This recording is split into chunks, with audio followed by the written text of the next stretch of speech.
morning everybody, good morning, it's JPR and welcome back to another video.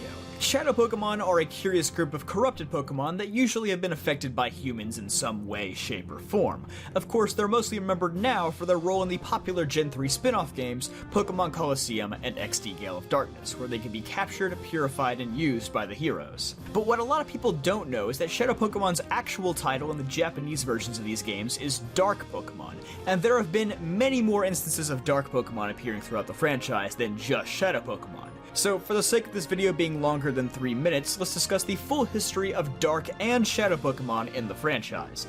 And in case you're confused in the terminology regarding Dark Pokemon, just know that in the original Japanese, Dark-type Pokemon are actually known as Evil-type. So that means that Pokemon like Absol, Houndoom, and Greninja are Dark/Evil-type Pokemon, but they aren't actually Dark Pokemon. There is a difference. I myself can't comprehend why they decided to call it Evil-type in Japanese. That actually sounds way worse than the actual evil Shadow Pokemon, but hey, it's just the way it is. So the first instance of a Dark Pokemon appearing was in the Team Rocket expansion of the Pokemon TCG, which was released in 1997 in Japan, so still pretty early in Generation 1. Of course, it's the Pokemon TCG, and they're not exactly known for fitting large amounts of lore on these cards, so we can't expect a ton of background info on this. But the summary on the back of the Team Rocket booster boxes reads, Pokemon breeders believe that to properly raise and evolve a Pokemon, you have to treat it with love and attention. But what happens if a Pokemon isn't treated properly? Will it evolve differently? What's the secret behind this new threat to Pokemon and their trainers? So basically, these are just regular Pokemon that were mistreated by Team Rocket in their base forms, so they became more aggressive when they evolved. This is reflected by the fact that Dark Pokemon's moves deal significantly more damage than their base forms do, but they do have lower HP values, making for a higher risk versus reward scenario. But for full transparency, this one kinda counts as cheating since in Japanese these are technically known as bad Pokemon, not Dark Pokemon. So it makes sense that these aren't exactly the same as the traditional Shadow or Dark Pokemon that we have come to know, those being the ones that were corrupted due to some kind of experimentation. This is also reinforced by their counterparts, Light Pokemon, also known as Gentle Pokemon in Japanese, which debuted in the Neo Destiny set. These Pokemon are fittingly more support-based with higher HP values and lower damage-dealing moves, but ultimately Light Pokemon didn't stick around nearly as long as Dark Pokemon, as the latter would make a comeback in the set EX Team Rocket Returns, which came out around the same time as Pokemon Fire Red and Leaf Green. Keeping up with Team Rocket though, their antics would also extend into the Pokemon anime, where they would use various tricks to take control of Pokemon and artificially increase their power. The first occurrence of this was in the Orange Islands episode Pikachu Revolts, where Cassidy and Butch, used the device to power up their Drowzee's hypnotizing powers and take control of all the Pokemon on Mandarin Island, turning them against their trainers in the process. Team Rocket would appear once again during the Whirl Islands arc, where Dr. Namba would experiment on Pokemon with a device known as a Rage Crown to alter their brains and bring out their more aggressive tendencies in battle.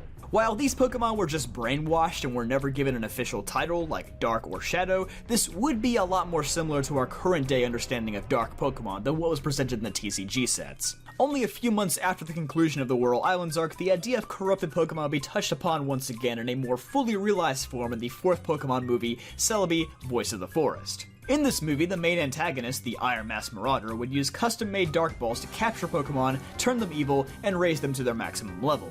The Marauder was also a member of Team Rocket, so although it was never stated, it's highly implied that the Dark Balls are simply a more advanced version of Dr. Namba's Rage technology. Side note, by the way, Dark Ball is also the name of the Dusk Ball in Japanese, but the Dark Ball from this movie is still known as Dark Ball in Japanese. That part didn't change. So technically, there are two different types of Dark Balls, but clearly they don't do the same thing. I know, this is confusing, I'm sorry. Hopping back to the TCG for a second, a Dark Celebi card was released in the EX Hidden Legends set as a tie-in with this movie.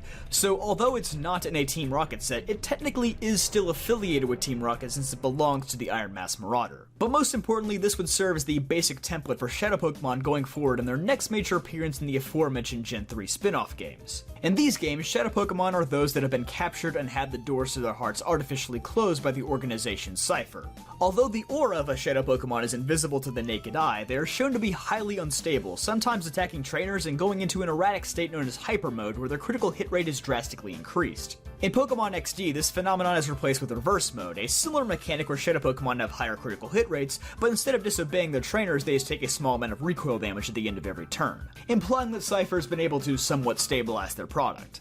Of course, the main way of obtaining Shadow Pokemon is by snagging them back from Cypher with the snag machine, which is interesting considering that in Pokemon Forever, Dark Balls could similarly capture Pokemon that were already owned by trainers. So basically, they took the idea and reversed it as a tool for the heroes. In another not-so-subtle connection to the fourth movie, in Colosseum the player can use items known as Time Flutes to summon Celebi in the Relic Forest, which will instantly purify any Shadow Pokemon regardless of how high or low their heart gauge is. I just think it's really cool to see how this movie influenced the creation of the spin-off game in more ways than one. Of course, in Pokemon XD, this ultimately culminated in the creation of Shadow Lugia, formerly known as XD001, the first Pokemon to be permanently corrupted by Cypher. Or so they thought. They never stopped to consider a Shadow Pokemon's greatest weakness: smooth jazz.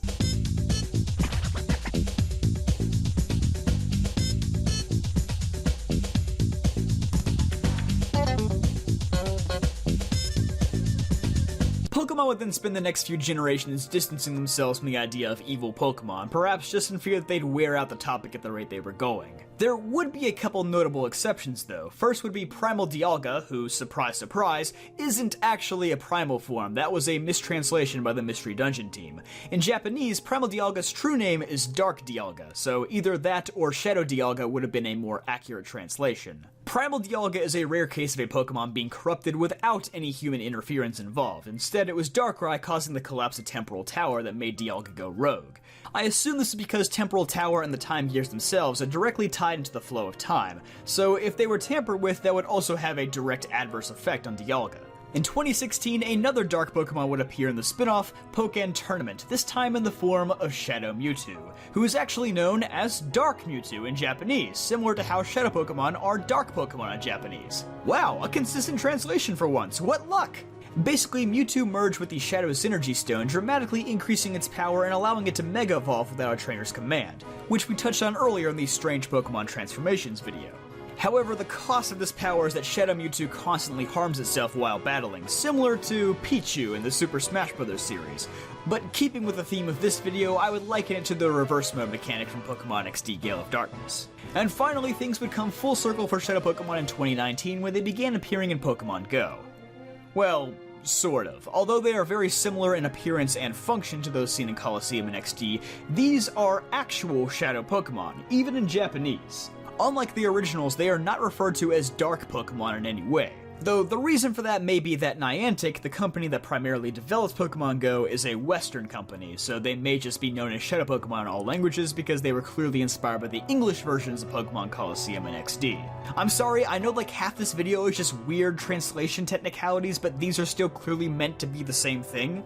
I actually really like that Shadow Pokemon are used by Team Rocket in this game. It kind of calls back to the original Dark Pokemon from the Team Rocket TCG sets all those years ago. It's like the entire legacy of Shadow Pokemon has been neatly tied together here. Giovanni even uses a Shadow Mewtwo during some events, which could be an anime reference, a Pokken reference, maybe both? I'm just waiting to see if they'll put the actual Shadow Lugia in the game at some point, like purple colors and all. I think that would be a sick callback. Sadly, that's the extent of the Shadow Pokemon history so far, but if you're a fan of the Colosseum and XD games, I encourage you to check out my playlist on Pokemon Retrospectives, which includes the 2 videos I made about those games last year. And of course, if you like this video and want to see more in the future, you can always subscribe and help us out on the road to 110,000 and beyond. Make sure you hit the like button and comment down below your thoughts about Shadow Pokemon. I'll see you guys next time.